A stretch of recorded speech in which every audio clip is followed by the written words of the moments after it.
സാധാരണക്കാർക്ക് കൂലി കൂടുന്നില്ല, സാധനങ്ങൾക്കെല്ലാം വില കൂട്ടിയിരിക്കുക.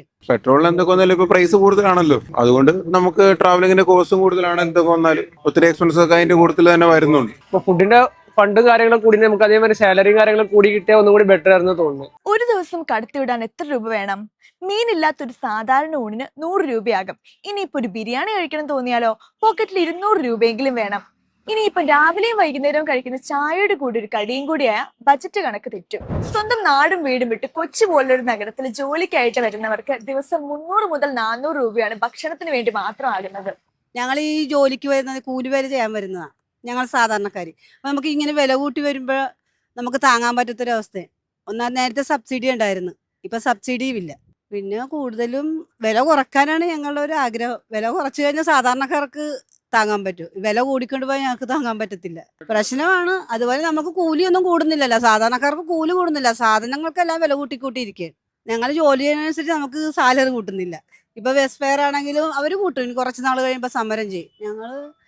ഞങ്ങൾക്ക് ജോലി ചെയ്യണ വേണ്ടി നമുക്ക് സാലറി കൂടുന്നില്ല. നമുക്ക് അത്ര ഉള്ള ബുദ്ധിമുട്ടുണ്ട്. സാധനത്തിന് വില കൂടുമ്പോൾ നമ്മൾക്കും സാലറി കൂട്ടി വരിക. സാമ്പത്തികമായിട്ട് വളരെ ബുദ്ധിമുട്ടിലാണ് ഞങ്ങളെല്ലാവരും. ഇപ്പം പെട്രോളിനും ഗ്യാസിനും വില കൂടി, വാണിജ്യ സിലിണ്ടറിനും വില കൂടി, ഇതെല്ലാം ചേർത്ത് ഹോട്ടൽ ഭക്ഷണത്തിനും വില കൂടിയിരിക്കുകയാണ്. എന്നാൽ കയ്യിൽ കിട്ടുന്ന ശമ്പളത്തിന് വലിയ മാറ്റമൊന്നുമില്ല. പെട്രോളിന് എന്തൊക്കെ വന്നാലും ഇപ്പൊ പ്രൈസ് കൂടുതലാണല്ലോ, അതുകൊണ്ട് നമുക്ക് ട്രാവലിംഗിന്റെ കോസ്റ്റും കൂടുതലാണ്. എന്തൊക്കെ വന്നാലും ഒത്തിരി എക്സ്പെൻസ് ഒക്കെ അതിന്റെ കൂടുതൽ തന്നെ വരുന്നുണ്ട്. ഫുഡിന്റെ പ്രൈസ് ഒക്കെ ഒത്തിരി കൂടുതലാണ് നേരത്തെ വെച്ച് നോക്കുന്നിടത്ത്. 2-3 months ആയിട്ട് ഒരു കൂടുതൽ വന്നിട്ടുണ്ടാവും. ഗ്യാസിന്റെ ഒക്കെ ഷോർട്ടേജ് വന്നതിന് ശേഷം ഒക്കെ കൂടിയിട്ടും ഷോർട്ടേജ് മാറിയിട്ട് പോലും പ്രൈസ് കുറച്ചിട്ടില്ല. ഞങ്ങൾക്ക് ഗ്യാസിന് നല്ല ബാധിക്കുന്നുണ്ട്, അതനുസരിച്ച് കപ്പലിലേക്കൊക്കെ കൂടുതൽ ഞങ്ങൾക്ക് ബാധിക്കുന്നുണ്ട്. പക്ഷെ ഇപ്പോൾ കച്ചവടം വളരെ മോശമുണ്ട്, ബുദ്ധിമുട്ട് ഞങ്ങൾക്ക് തള്ളിലേക്ക് പോകാൻ. വണ്ടിക്കാശാണെങ്കിൽ അത് കൂടാറുണ്ട്, പെട്രോളിനാണെങ്കിൽ അത് കൂടിയിട്ടുണ്ട്. ഒരു വണ്ടിക്ക് കയറിപ്പോയിട്ടുണ്ടെങ്കിൽ നമുക്ക് അതിൻ്റെ ഉള്ള ചാർജ് വരില്ല.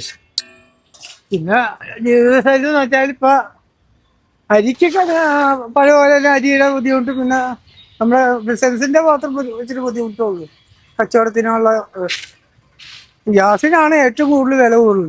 റൂം വാടകയും ഭക്ഷണ ചെലവും ഇരട്ടിയായി. സ്വന്തം നാട്ടിൽ നിൽക്കുന്നവർക്ക് എങ്ങനെയെങ്കിലുമൊക്കെ ഒപ്പിച്ചു പോവാം. പക്ഷെ ജോലിക്കായിട്ട് നഗരങ്ങളിൽ വന്ന് താമസിക്കുന്ന സാധാരണക്കാര് എങ്ങനെ ജീവിക്കാനാണ്? ചെലവ് എപ്പോഴും കൂടുതലാണല്ലോ. ഇപ്പൊ ഞാൻ ഹോസ്റ്റലായോണ്ട് അത് നമുക്ക് ബാധിക്കുന്നില്ല. പെട്രോളിന്റെ ഇതാകുമ്പോഴത്തേക്ക് പെട്രോളിന്റെ റേറ്റ് കൂടിയോണ്ട് അത് കുറച്ച് വിഷയമാകും. മീൻസ് ഈ ഗ്യാസിന് സീനാവുന്ന മുന്നേ തന്നെ പിള്ളേർ രാവിലെ ബ്രേക്ക്ഫാസ്റ്റ് പോലും കഴിക്കാതെ കുറെ ആൾക്കാരുണ്ട്.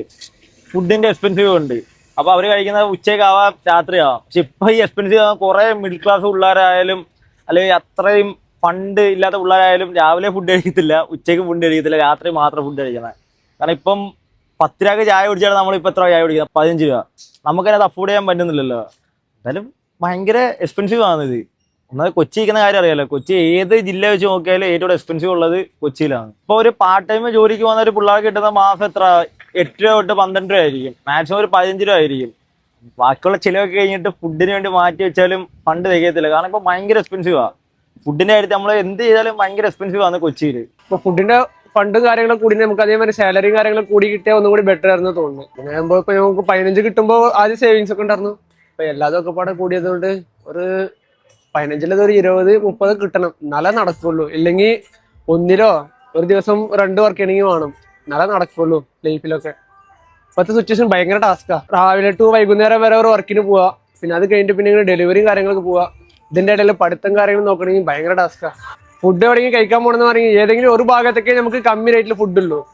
അപ്പോ ഇങ്ങനെ ഡെലിവറി ഒക്കെ പോകുന്നത് ഇങ്ങനത്തെ ഞങ്ങളുടെമാർക്ക് സ്റ്റുഡൻസിനും ചെക്കന്മാരൊക്കെ കമ്മി റേറ്റിൽ ഒരു നല്ല ഫുഡ് കിട്ടിയ അത്രയും ബെസ്റ്റ് ആണ് ഞങ്ങൾക്ക്. മാസല്ലേ ഒരു ദിവസം തന്നെ ഇപ്പോ 500-600 ഇല്ലാതെ നടക്കൂലേ അവിടെ ഒന്നും.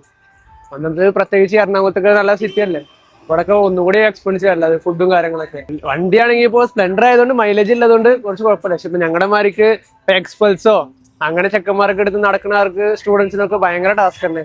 ഇപ്പൊ ഞങ്ങളെ പുറത്തുനിന്ന് ഇപ്പൊ ഇങ്ങനെ പഠിക്കാൻ വരുന്ന ചെക്കന്മാരൊക്കെ ഉള്ള അവരൊക്കെ ഞങ്ങളൊക്കെ ആണെങ്കിൽ ചിലപ്പോ ഒരു നേരത്തോ 2 നേരത്തോ മാത്രമേ ഫുഡ് കഴിക്കണുള്ളൂ.